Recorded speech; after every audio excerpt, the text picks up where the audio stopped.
എടാ ഭാർഗവ, നിനക്ക് എന്തത്ര തിരക്ക്? കല്യാണം നിന്റെ തലയിൽ വെച്ചാ നടത്തണേ? അല്ല, എന്റെ തോളത്ത് വെച്ചാ നടക്കണേ.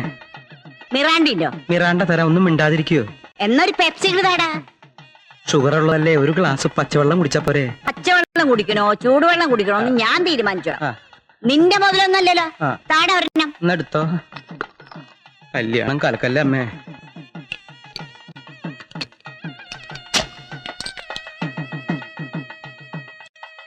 എല്ലാവരും തിരക്കായിട്ട് പറയണം.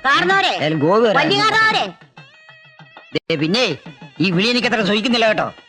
അതെ, നിങ്ങളുടെ മുഖത്ത് നോക്കിയിട്ട് ചെറുപ്പക്കാരാന്ന് വിളിക്കാൻ എനിക്ക് മനസ്സ് വരുന്നില്ല. സിഗരറ്റ് ഉണ്ടോ കയ്യില്? സിഗരറ്റോ? ആ, എനിക്ക് വലിക്കാനല്ല, ഉണ്ടെങ്കിൽ കുറച്ചവിടെ പൊട്ടിച്ചിടും. നാട്ടുകാര് വലിച്ച് രസിച്ച് കല്യാണം കൂടട്ടോ.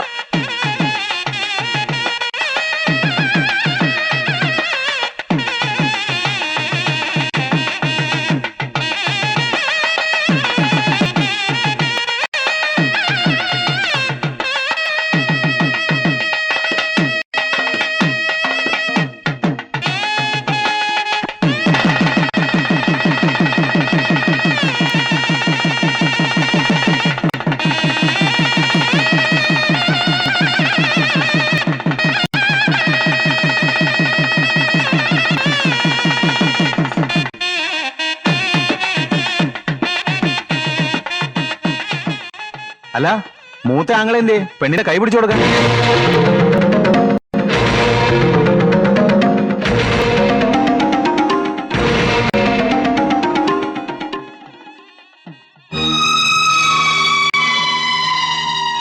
ശേഖര, എന്റെ മോന്റെ സ്ഥാനത്ത് നിന്ന് അവളുടെ കൈ പിടിച്ചേൽപ്പിക്കും. അയ്യോമ്മേ, ഞാൻ ഭാർഗവേട്ട മായയുടെ കൈ പിടിച്ചു കൊടുക്ക്. ഞാനോ? അതെ.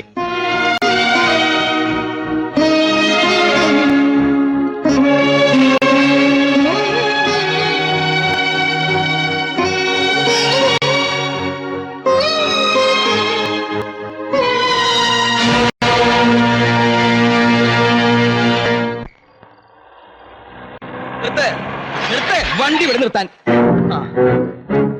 നിനക്ക് തെറിയാക്കണത് ഇഷ്ട? ഞാൻ തെറി പറയാൻ പോവാ. എന്നോട് എന്തിനാ? നിന്നോടല്ല, ഇവിടെ ഒരു തെണ്ടി താമസിക്കുന്ന എന്റെ അളിയൻ പ്രേമേന്ദ്രൻ. ആ പ്രേമേന്ദ്ര, ആ ചുരിദാറിട്ട തള്ള ഏത് മുറിയിലാണാവോ? ഒരു ഉണ്ടങ്കല്ല് കിട്ടിയിട്ട് എറിയായിരുന്നു. പ്രേമ പ്രേമ പ്രേമ, ലൈറ്റ് വരുന്നുണ്ട്. ഇറങ്ങി. അപ്പൊ നീ ചത്തട്ടില്ല അല്ലേ? അളിയ, എന്താ അളിയ അർദ്ധരാത്രിയില്? നിന്നോട് രണ്ടു വാക്ക് സംസാരിക്കാൻ വന്നതാ. അച്ചി വീട്ടുകാരുടെ വാക്കും കേട്ട് നീ വന്നില്ലെങ്കിലും നിന്റെ പെങ്ങളുടെ കല്യാണം ഞങ്ങൾ ഗംഭീരായിട്ട് നടത്തിയടാ. കല്യാണത്തിന് വന്നവരൊക്കെ ചോദിച്ചു പെണ്ണിന്റെ മൂത്ത ആങ്ങൾ എന്തിയെന്ന്. ഞാൻ പറഞ്ഞു ചത്തുപോയിന്ന്. അങ്ങനെ പറയുന്നോണ്ട് നിനക്ക് വല്ല വിഷമണ്ടാ? പെണ്ണിന്റെ വാക്ക് കേട്ട് നടക്കണം നിനക്കൊക്കെ ചത്തൂടാ തെണ്ടി. ആരാത്? നിന്റെ അച്ഛൻ. അച്ഛയെ മാത്രല്ല, നിനക്ക് അച്ചിയുടെ അമ്മയും പേടിയല്ലേ? പക്ഷെ എനിക്ക് പേടിയില്ല. ആ സൊസൈറ്റി മാക്കാച്ച എനിക്ക് പുല്ലാടാ, പുല്ല്. രാത്രി എന്റെ വീട്ടിൽ കയറി വന്ന് എന്റെ മരുമകനെ തെറി പറയാൻ നീ ആരാടാ? ഞാനാ ഭാർഗവൻ. ഇവൻ കേക്കുണ്ടെങ്കിൽ കേറി കൊടുത്തള്ളേ. ശംഖു, ഓ, ഞാനെ പിടിച്ച് പുറത്താക്കി ഗേറ്റ് അടയ്ക്കാൻ. ശംഖു ഇങ്ങോട്ട് വന്നേ. ഇവത്തെ ഗേറ്റ് അടയ്ക്കാനും തുറക്കാനും തനിക്കിവിടെ വാച്ച്മാന്റെ ജോലിയാ.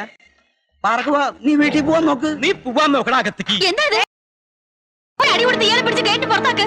ഇവൻ അടിക്കാൻ കഴിവുണ്ടായിരുന്നെങ്കിൽ നീ എന്നെ അടങ്ങി നിന്നാനെ. അതിനെങ്ങനെയാ? അമ്മ മതിൽ ചാടിയ മോള് ഗോപുരം ചാടുന്നല്ലേ കണക്ക്. എടോ, എന്നെ തനിക്ക് ശരിക്കറിഞ്ഞൂടാ. നിന്റെ വർഗത്തെ കുറിച്ച് ഞാൻ പുരാണത്തിലൊക്കെ വായിച്ചിട്ടുണ്ട്. മണ്ടോദരി, പൂതന, ശൂർപ്പണക, പോയി കിടക്കടി അകത്ത്. ഇനി റിലീസാകാത്ത പുളിച്ച തെറികൾ എന്നെ കൊണ്ട് പറയിപ്പിക്കരുത്. പ്രേമേന്ദ്ര, നീ സൂക്ഷിച്ചോ.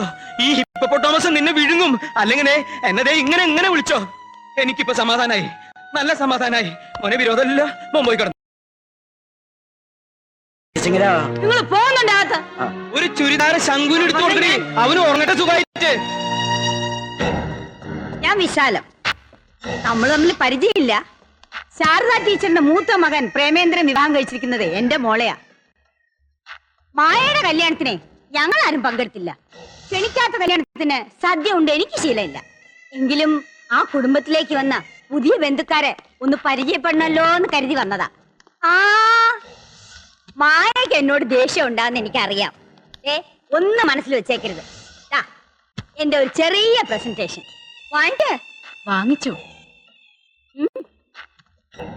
രഘു അല്ലേ?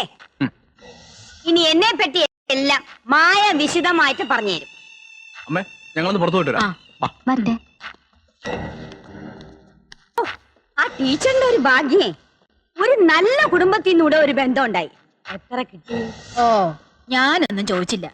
എല്ലാം രഘുവിന്റെ തീരുമാനമല്ലായിരുന്നോ? കുറച്ച് സ്വർണ്ണം അവളുടെ കഴുത്തിൽ കിടക്കണ കണ്ടു.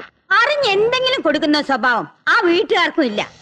എന്റെ നോട്ടത്തിൽ നിങ്ങളുടെ രഘുമോന് ഒരു 5 ലക്ഷവും 100 പവനും ഒരു മാരുതി കാറും കണ്ണടച്ചോണ്ട് ആര് വേണമെങ്കിലും കൊടുക്കും. എന്തുണ്ടെങ്കിലും മുഖത്ത് നോക്കി തുറന്നു പറയുന്ന സ്വഭാവമുള്ളവളാ ഞാൻ. വിഷമൊന്നും വിചാരിക്കരുത് കേട്ടോ. ഇനി വിഷമിച്ചിട്ട് എന്താ കാര്യം? ഞാൻ രഘുവിന് വേണ്ടി അവന്റെ മുറപ്പെണ്ണിനെ ആലോചിച്ചതാ, സുലോചന. അവള് ഗൾഫിലാണെന്നുള്ളത് എന്റെ മോനൊരു അയോഗ്യത. അവളാണെങ്കിലോ അവിടെ പൂത്ത പണം ഉണ്ടാക്കിക്കൊണ്ടിരിക്കുക. കാശ് ഇനിയും കിട്ടുമല്ലോ നിങ്ങൾ വിചാരിച്ചാല്. എങ്ങനെ? മായയുടെ ചേച്ചി പ്രഭാവതിയുടെ ഭർത്താവേ വലിയ കോടീശ്വരനെന്നാ പറയുന്നത്. അയാളല്ലേ ഈ പെങ്കൊച്ചിന്റെ കല്യാണം മുഴുവൻ നടത്തി കൊടുത്തത്. ശേഖരൻകുട്ടിക്കാണെങ്കിൽ മായ എന്ന് വെച്ചാ ജീവനാ. അവള് എത്ര ലക്ഷം ചോദിച്ചാലും അവൻ കൊടുക്കും. കുറച്ച് കാശ് കിട്ടിയ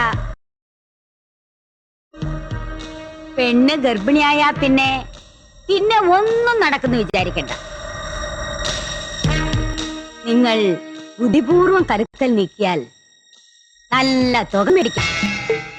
ആദ്യം തന്ത്രത്തിൽ കിട്ടിയില്ലെങ്കിൽ അറിയാലോ.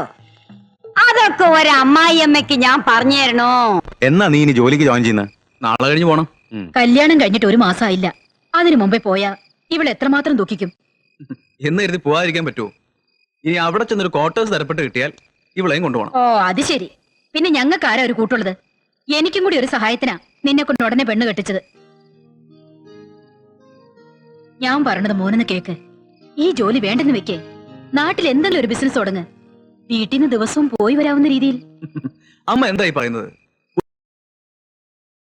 വേണ്ടേ? ആ, ചെറിയൊരു ബിസിനസ് തുടങ്ങാൻ പോലെ 3-4 ലക്ഷം രൂപ വേണ്ടേ? ഓ, അതിനൊക്കെ വഴിയുണ്ട്. മായ വിചാരിച്ചാൽ നീ ശേഖരൻകുട്ടിയുടെ കാര്യം പറഞ്ഞ അവ സഹായിക്കാതിരിക്കില്ല. നിന്റെ ഭർത്താവിനോടത്ത് ജീവിക്കാൻ വേണ്ടിയല്ലേ? ഞാൻ എങ്ങനെ പറയാ? നീ അമ്മയുടെ പിറന്നാളിന് പോണെന്ന് പറഞ്ഞില്ലേ? നാളെ എല്ലാവരും അവിടെ വരും. അവസരം നോക്കി സംഗതി അവതരിപ്പിച്ച കാര്യം നടക്കും. Good morning Premendra. രാവിലെ എങ്ങോട്ടാ?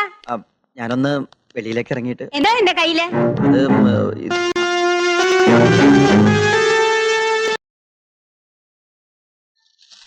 ഹായ്, സെറ്റുമുണ്ടും കൊള്ളാലോ, നന്നായിരിക്കുന്നു. മോളെ, നീ ഇത് കണ്ടോ? ഇത് അമ്മയുടെ പിറന്നാളിന് വാങ്ങിയതാ. അത് ശരി, ഇന്നാണ് എന്റെ പിറന്നാള്. ഓ, ഞാനിതൊന്നും ഓർക്കറിയില്ല കേട്ടോ. അതല്ല, എന്റെ അമ്മയുടെ പിറന്നാളിനാ. അപ്പൊ ഞാൻ നിന്റെ അമ്മയല്ലേ? അല്ലാന്ന് പറഞ്ഞില്ലല്ലോ. എന്റെ അമ്മയുടെ എല്ലാ പിറന്നാളിനും ഞാനുണ്ടായിരുന്നു. നീ ജനിക്കുന്നതിന് മുമ്പേ നിന്റെ അമ്മയ്ക്ക് പിറന്നാളുണ്ടായിരുന്നില്ലേ? ഓരോരോ ദുശീലങ്ങളെ. പെങ്ങളുടെ കല്യാണത്തിനേ പോയില്ല. നീ ഇപ്പൊ നിന്റെ വീട്ടിൽ കയറി ചെന്നാലേ നിന്റെ ഭാര്യയ്ക്കാ കുറച്ചില്. ആണായാലേ കുറച്ച് വാശിയും വൈരാഗ്യവും ഒക്കെ വേണം. അങ്ങനെ പെട്ടെന്ന് തോറ്റൊന്നും കൊടുക്കരുത്. അമ്മ പറയുന്നതിലും കാര്യമുണ്ട്. നമുക്ക് നല്ലതിനെ അമ്മ പറയൂ. പ്രേമേന്ദ്രന് പോവണ്ട. കൊള്ളാം, നന്നായിരിക്കുന്നു. ഞാൻ എടുത്തോളാം.